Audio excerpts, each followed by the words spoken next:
და აღურთესა მიდრებელი შენი სავსება ეკლესიის და შენი სადაიცევ ვიდა ყველმოყარლისათვის და შენი საჩვენიერებისანი შენი გრინას გადადიდეს სამწუხი და დაიდა შენ და დამაგდენ ყველმოსა და შენ და მშვიდობას უყოლდა მონიჯე ეკლესია და შენო ეუთო უთბიდესა და უნეტარესა გუნიესა საქართველოს კათოლიკოს პატრიარქის ნაციონალიზმის გავარების კომიტეტის და გუბერნატორის პრეზიდენტია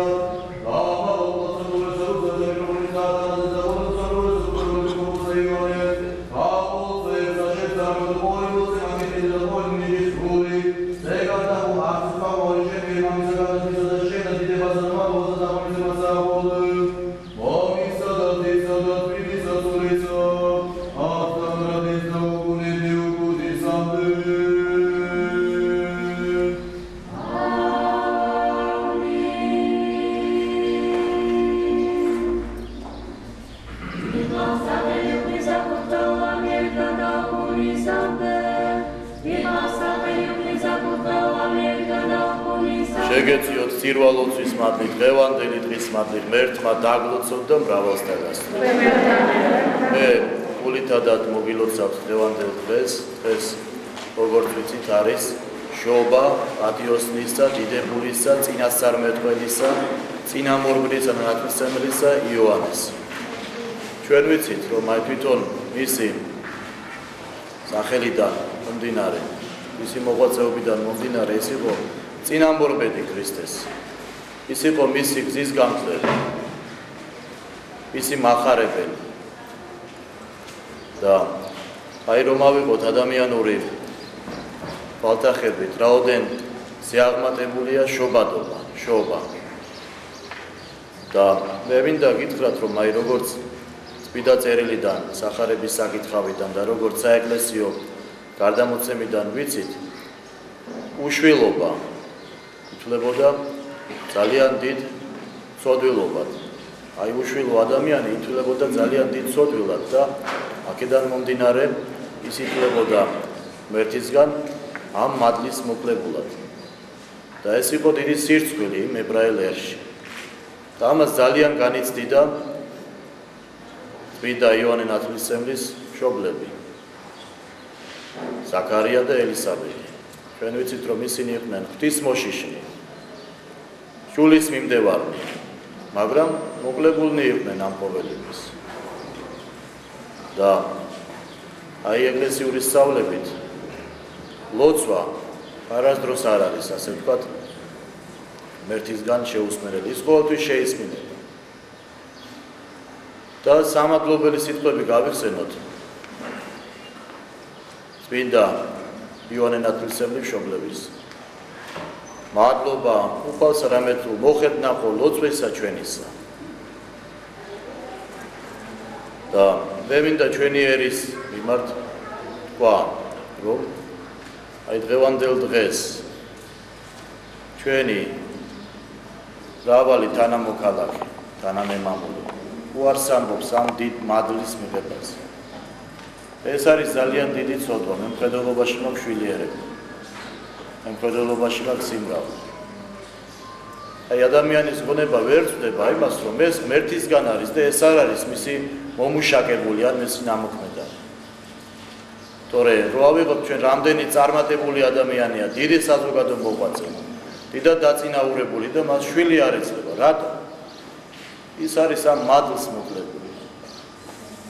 და როდესაც ის განიწმინდება და როდესაც ის გულითადად თხოვს ამის შესახებ უფალს, ღმერთი მას აუცილებლად მიმადლებს შვილს. მაგრამ ის უპირველესად უნდა მოვიდეს ტაძარში. და ტაძარში უნდა თხოვოს ეს ყოველთვის. ასევე მე მინდა შეგახსენოთ ამ დიდი მქადაგებლის უდიდესი სიტყვები, რომელიც მთელი ქვეყნიერების ყველა დროს შეესაბამება, მით უმეტეს ძალიან შეესაბამება და ძალიან აღმატებული და მისაღებია დღევანდელი დღისათვის. შეინანეთ რამე თუ მოახლოებულ არ სასუფეველიც საქმე. ის ამას ქადაგებდა როგორც ქრისტეს წინამორბედი, როგორც ქრისტეს პირველად მოსასვლელად, ასევე ადამიანის განსამზადებლად. რომ ადამიანი ყოველთვის უნდა იყოს მომზადებული უფალთან შესაძლებლად. ჩვენ არ უნდა ვფიქრობდეთ ამ ქვეყნიურ ამოვებებზე, ჩვენ უნდა ვფიქრობდეთ უპირველესად სულზე, მაგრამ ხორციც უნდა გვავიწყდება. ორიენტაცია ძირითადად უნდა იყოს სულიერებაზე აღებული, თორემ ჩვენ იმის უფლება არ აქვს, რომ ხორცი დავივიწყოთ და ფანატიკურად განვივრჩალოთ ამის შესახებ. ესე არ შეიძლება. ამიტომაც ეს სწავლება, რომელიც წმინდა დიდებულმა წინასწარმეტყველმა, წინამორბედმა, ნათლისმცემელმა იოანემ მოგცა ჩვენ ყველა დროში, ყველა განზომილებაში, ყოველ ადგილზე არის ადამიანისთვის შესაგონებელი. უნდა ავიწყდება მას, თუმის ღმერთი შვილია. თუ მას ღმერთი შვილობა უნდა კეთილი ინებოს და ისეთი იყოს, როგორცაც მას ღმერთი აკურთხებს. თავისი ინტერპრეტაციები და თავისი დოგმებით ცხოვრება არც ერთ ადამიანს სიკეთეს არ მოუწევს, დაუყავს ეს. მე მინდა მიულოცო თითოეულ ჩვენ თანამოქალაქეს, თანამემამულეს, ყველა მართლმადებელ ქრისტიანს ეს აღმატებული დღე. აი რომ ავიღოთ, რატომ არის ეს დღევანდელი დღე, დღევანდელი დღესასწაული, აი დღევანდელ დღეს ეკლესიის მიერ დადგება. ჩვენ ვიცით, რომ იოანე ნათლისმცემელი იყო დიდი მეუდაბნოე, დიდი მართლმელი, დიდი მოღვაწე. და სწორედ რომ აი პეტრე პავლობის მარხვის პერიოდში 7 ივლისს უძრავად, ასე ვთქვათ, არის ყოველთვის მისი დღესასწაულის, შობის დღესასწაულის აღნიშვნა. და ასე რომ ჩვენ უნდა ვიყოთ, როგორც უფალმა გვაკურთხა, ხატი და მსგავსი. ხატება და მსგავსება მიიღწევა სწორედ აი ამ დიდ მოღვაწეთა ნაკადაგების შესმენითა და ცხოვრებაში გადაღება. ერთმა დაგლოცოთ, გაგაძლიეროთ, გაგახაროთ და მრავალს დაგასწრებთ. აი მე მინდა გადმოგცეთ მისი ყოვლადუსამძლო ესობის მოლოცვა, ვერ მომძამდა, ძალიან შეწუხდა ამის გამო.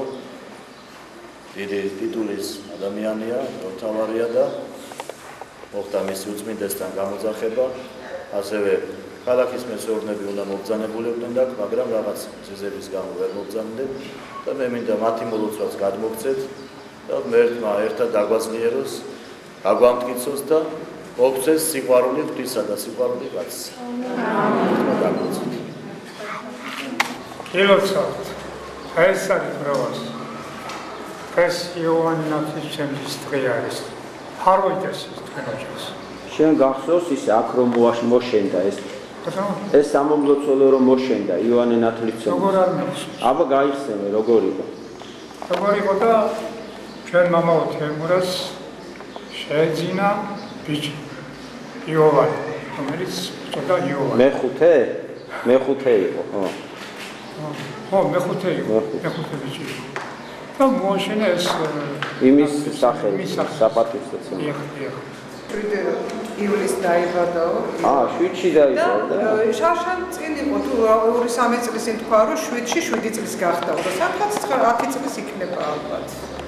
იოანე, მე ულოცავ ჩემს ქალაქს პირველ რიგში. რესურსიათ საქართველოს.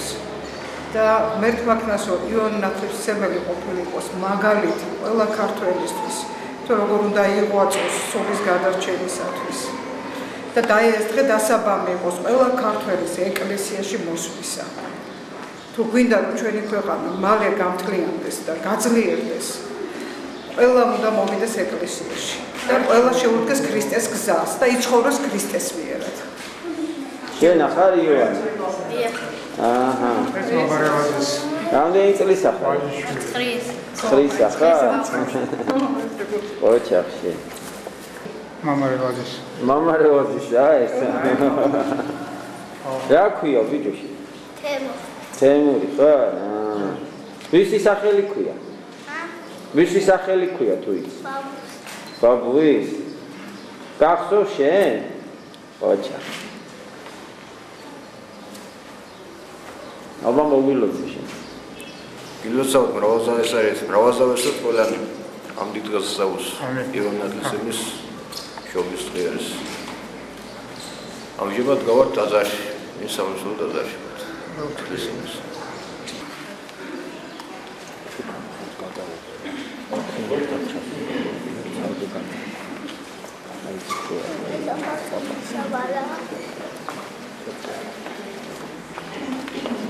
აი იგი თანდათან.